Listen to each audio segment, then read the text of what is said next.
We Have Concerns is only made possible because of generous donations from our patrons. If you want to be one of those, if you want to help make the show possible and also get extra stuff like bonus episodes, monthly hangouts, other cool stuff, check out our Patreon, patreon.com/wehaveconcerns.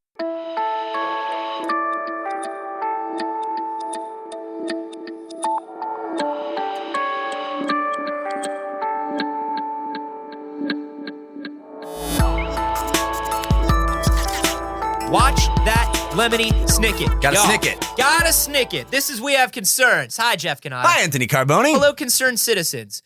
We have talked a little bit about before how a lot of emotions feel similarly physically, even though they are very different emotions. Right. And that confuses us. And it confuses us, and it confuses our body. Right. And we have talked a lot before about that. I think it was This American Life that did it, where a guy, every time he got on the plane, would watch Sweet Home Alabama and cry. Mm-hmm. People cry on planes. Right. The reason people cry on planes is it puts a lot of pressure on your chest, and like the sounds are very loud, like the noise floor, and it just feels like a panic attack. Right. So we cry on planes more easily. There is a researcher named Ian Robertson. So just to be clear, what you're saying is the physical sensations that we're experiencing on the plane are similar to physical sensations that we have during a panic attack. Right. Or during like an intensely sad moment. So our body is like, how I usually deal with this is by being sad, so I'm going to be sad. Exactly. Yeah. It's often like if you've ever had a chest cold and the chest cold makes you feel like you're going to cry. Right. And it's because your body goes, oh, tightness in chest. Yeah. This means cry now. Yeah. And there's a researcher named Ian Robertson who wrote something in New York Magazine's Science of Us. Science of Us is one of my favorite sites. If you don't go to Science of Us every day, what are you doing with your life? And he was talking about trying to figure out how malleable our emotions are and how we can redirect these emotions, even when we are correctly identifying. So say you're not having say you're not sitting on an airplane and you feel the feelings of a panic attack, even though your body is correctly identifying it as a panic attack. Can we trick our body into thinking we're feeling something else? To somehow avoid. So I am actually having a panic attack, and I just go, "I'm on a plane. I'm on a plane." I'm just flying somewhere, and buddy. That's his research, and that's what he said. He said, "Always tell yourself you're on a plane, and you'll be fine."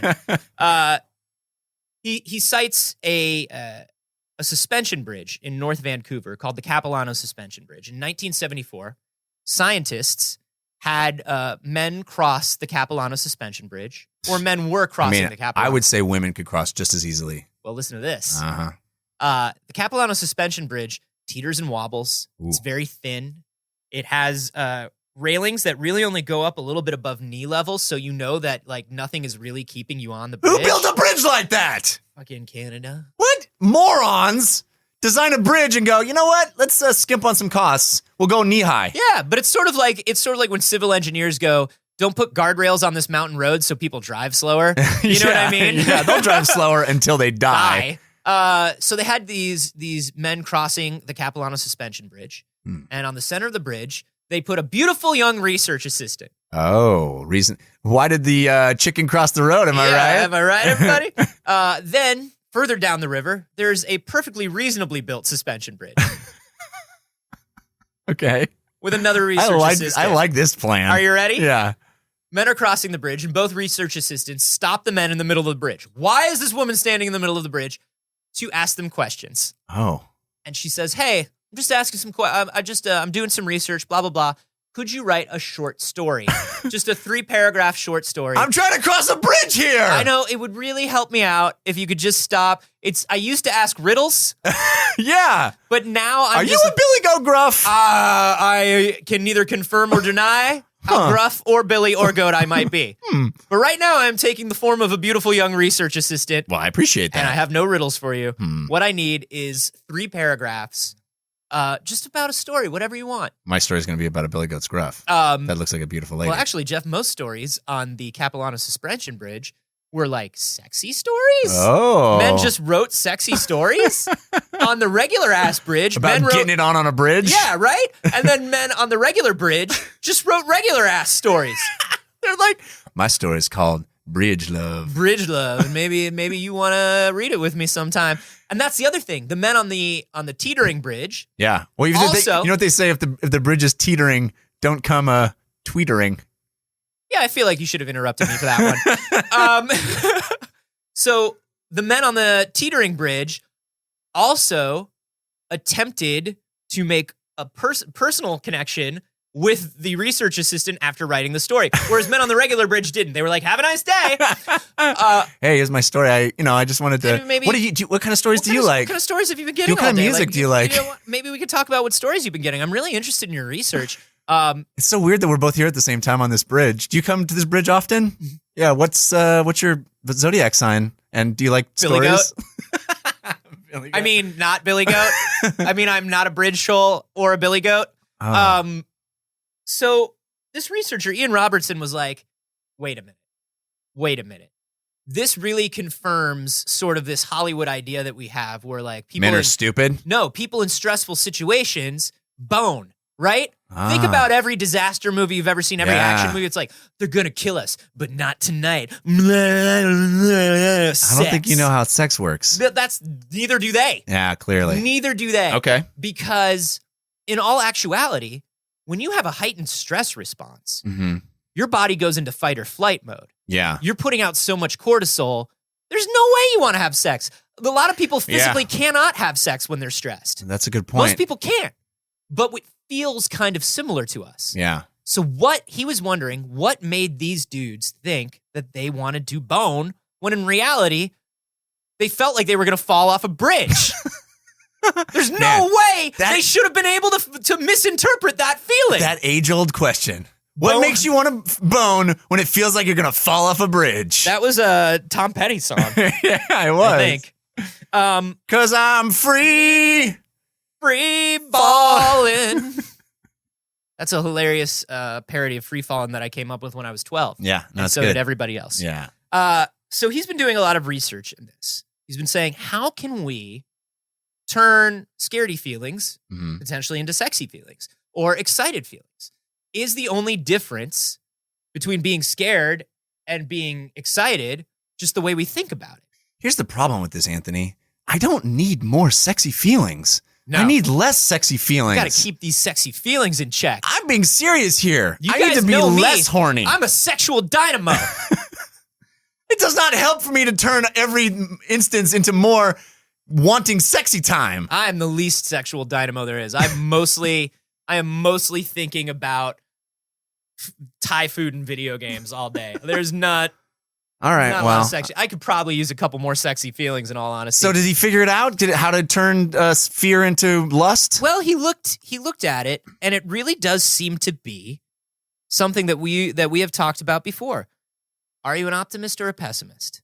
And that's really what it all comes down to. Pessimist says we're all going to die, and optimist says We're all maybe gonna I'm bone. get some. maybe right now. What Shakespeare called the little death. Wink, wink, wink. Lil Death, by the way. Lil Death. Lil Death is my new hip hop name. That's actually really good. Lil Thanks, Death. man. Lil Death. Yeah. So no, he was looking at sort of the surroundings and the conditions that make people interpret negative feelings positively. They did another experiment. One of these experiments they did was they literally would have people they would literally inject people with adrenaline is where this is going. Oh, all right. Half the people go into a room with a happy, jokey, like fun dude. Is he hot? I mean, he's probably hot. Yeah. I don't know. He's got like sweet It's pectoral muscles. It's not really about that. Okay, sorry. You know what I I just mean? want to create a mental image for myself. Yeah, sure. He's Like I probably said, I need fewer. His buys are probably half as rippling as mine, which is That's still pretty good. That's still pretty good. Yeah. How are his quads? Like, does he skip leg day? He skips leg. What a I'm not motherfucker. gonna lie to you. Goddamn idiot. So have him go into a room with this super happy guy who's like making jokes and hanging out. The other half goes into a room with a guy that they're told is another subject, and he's just mad. He's just pissed, right? And then these people get injected. Gee, I wonder what those two rooms are like. Yeah. They didn't call either of us for this experiment. Yeah. I don't know. Like, it's fine. And who knows who these two guys were and whether we were involved? Who knows? Nobody knows. They inject everybody who comes in with adrenaline Mm-hmm. and then watch what happens to them when they're hanging out with these two different people. The people who are injected with adrenaline and were around the happy guy got super happy and were like goofing around back. Mm-hmm. The people who got injected with adrenaline in the room with the angry guy got fucking mad. It just amplified whatever the feeling of the room was? Yeah. Okay. And it's sort of like, look, we just take these cues subconsciously from people. We're sheep. We're sheep. How can we just like always tell ourselves that we're in a cool situation? And the answer is you just tell yourself you're in a cool situation. Wow. It really is all of the stupid fucking self-help books at the bookstore. I hate it, but this is what this guy found. It is just the secret. It's the secret. It's decide that the reality that you want, and it will be the reality. To an extent. What it is like the secret is like, one day I'm going to be a millionaire and I'm putting out there I'm a millionaire and so the universe is going to give it to me. I'm living a millionaire life. No, that shit does not work. Right. But they quoted Tiger Woods where he was like, the day I'm no longer nervous is the day I quit. Yeah, right? He probably should quit now, though. You should probably just quit, he's very bad now. But he is the sort of person where he says, when he gets nervous, he says to himself, I'm excited. I'm obviously ready for this. Right. He interprets the physical sensation that we would all think is negative as positive. Right. He says, oh, it's a good thing because it means I'm in a high-stakes situation. Because here's the trick, Jeff. Just like sitting on an airplane crying a Sweet Home Alabama, being scared and being excited are physiologically exactly the same. Your heart starts beating faster. You start breathing heavily because you want to flood your body with oxygen. Right. Your body stops the digestion process, right? Yeah. All of this stuff is exactly the same. The only thing that differs about it is what we tell ourselves we're experiencing. So anytime I'm worried, I just go back in my head to Bone Down Bridge, just pretend I'm in Bone Down Bridge again. Yeah. And it'll all be great. Midnight Race on Bone Down Bridge was like my favorite Hardy Boys novel. That was a little adult version. It was of, like that was the year they became the Hardy Men. Hardy Men. That was it. But no, so yeah, you really can just sort of tell yourself, I'm excited. This is my body telling me that something big is about to happen. Right. Well, you hope changes it's everything. big. She might disagree. Yeah, maybe it's something small. It's okay. It's still Fine. something. It's all about the way you use the thing when it's happening. Do you think you can apply this in your real life? Do you think you can actually? Because I feel like this is easier said than done. It is. And I think the trick is repetition of this nervous situation because I'm at the point now, a very common fear is stage fright, right? A lot of people have stage fright. A lot of people have fear of public speaking. My entire job is public speaking. Right. Your entire job is public speaking. Right. It's not that I don't get amped up or physiologically nervous anymore before I go on stage or before I shoot something. Yeah. My body just knows that this is what we want.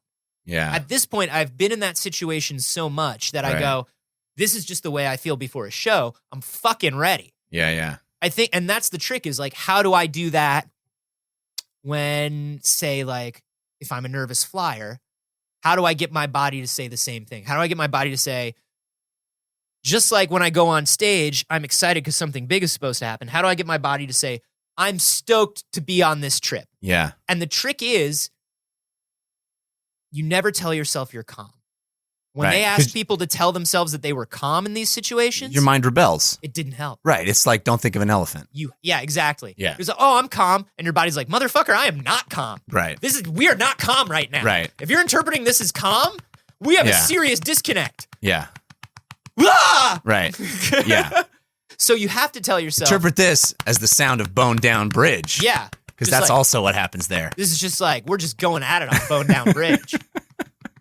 You actually, even though it's called Bone Down Bridge, you should not have sex on Bone Down Bridge because once again, those handrails are very low. Oh, and it's very very dangerous. rickety. It's a very rickety That's bridge. kind of what's so fun about it. Yeah. It's how rickety and dangerous Bone Down Bridge is. That's why people want to have sex on Bone Down Bridge. So Oh, I know. even though physiologically we know that's not true.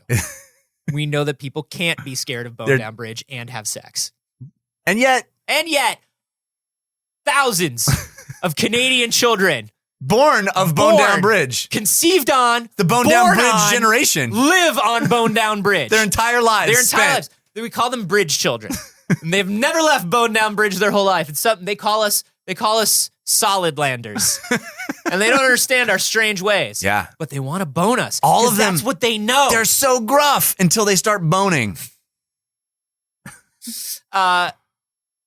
Do you think that you would have, if you were genuinely nervous or scared, do you think that you could have the wherewithal to stop for a moment and go, I'm actually excited? I'm going to employ this. I'm going to try this. Yesterday, I had a pretty big audition. Yeah. And I, like you said, we both, do public speaking. We just did live shows in PAX South in front of a big audience. I don't feel nervous when I do that. I love getting up in front of people and talking and performing and stuff. But walking into a room for an audition still gets because it's those high stakes. Yeah, I guess. I think I've always interpreted it as more about preparation and feeling like it's really difficult to be completely prepared for a situation where I don't know what's going to happen when I walk into that room. Right. And that's what's scary is like, I don't know who's going to be there. I don't know what the physical orientation of the room is going to look like. It's all a lot of question marks. Jeff cannot audition to the East. No, that's who can? Who can't? I mean, I have to greet the sun as it rises. I've heard that Gary Oldman auditions to the East, and I've heard that What? Ian Holm can audition to the East all day long. Well, that's why they're great. I mean, that's what makes them truly amazing. Yeah. I mean, someday maybe I can. Someday. But so, I yesterday actually had this experience. My pits were getting sweaty. My heart spaghetti. My heart was racing, and I was saying to myself, it's fine. It doesn't matter. It's cool. And I was doing all those things that probably didn't help. Right. And I wish, or at least the next time, what I'm going to do in that situation is try to go, this is exactly what I want, because I know this is the feeling of a big moment. Yeah. This is the feeling of something is about to happen. Yeah. I wonder if I can. I don't know if I can. It's worth a shot, right? Yeah, we've talked before about how I'm very disconnected from what I'm feeling at any moment, any given moment, and I'm trying not to be, and I'm making good inroads into that. But genuinely, what tends to happen is if I have a big emotional response, my brain disengages, and then I just kind of go into routine mode. Yeah, and so I don't know if it's good or bad. It's probably bad most of the time. That's something that I'm working through. But I wonder if I would have this sort of self-awareness in the moment to know that I need to switch it up. And so I'm going to try. Well, I think if you're feeling that sweaty, agitated, heart racing sense of, anxiety, I think maybe but that's... But here's the other thing, Jeff. I'm so cool. You are very cool. I'm so well, with cool. biceps like that. With biceps like mine. Yeah. And a positive mental attitude. Yeah. Like mine. It's hard to even, does my heart even beat fast? I don't know. Probably not. I wonder when the last time my heart even beated was. Yeah, it might not be beating at all. It's probably not even cool to beat. I'm that cool. Yeah. I'm like a Swami or Batman. Or like a dead person. Or like a dead guy. Like you're dead inside. I'm super dead inside. Yeah. That's so cool, though. We figured it out. We figured out what it is I'm dead inside. Yeah. I wonder if this would work for me because I'm a monster and I'm dead inside. I guess I'll try. You should give it a shot. I'll give it a shot.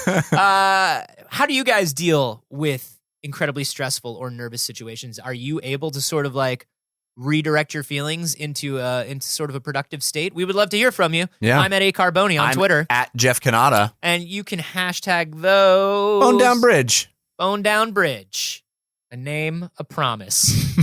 And hey, if you haven't yet, and we're sure you have because you guys are super amazing. You're wonderful. They're the best. They're the best people. We have the best. Our concerned citizens are the best people. And we're sure that you have already gone to iTunes or Stitcher or wherever you listen to the show and given us a 5-star rating. We're positive. Yes. Yeah, definitely. Because we know that there are exactly the same number of 5-star ratings as there are listeners to the show. Yeah. Right, Anthony?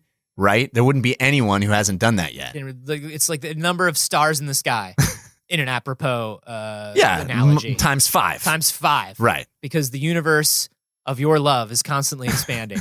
And we know that beings of pure light like you have already gone and given us the 5-star rating because you know that bumps us up in the algorithm. It helps us become more discoverable, and it helps new concerned citizens find the show. I mean, if you didn't want to do that, you could always become a patron at Patreon. That's also a nice thing to do. That's also a very nice thing to do. One or the other, really. Yeah. And then you can do a monthly video hangout with us. You can get episodes early. You can get bonus audio. And there's even there's even a tier where we'll send you a little mail every month. A little letter with a little gift inside. Little actual physical object. And maybe it's one of my toenails. I don't know. Are you into that? If you're into that, it's toenails. If you're not, cool. Don't be into that.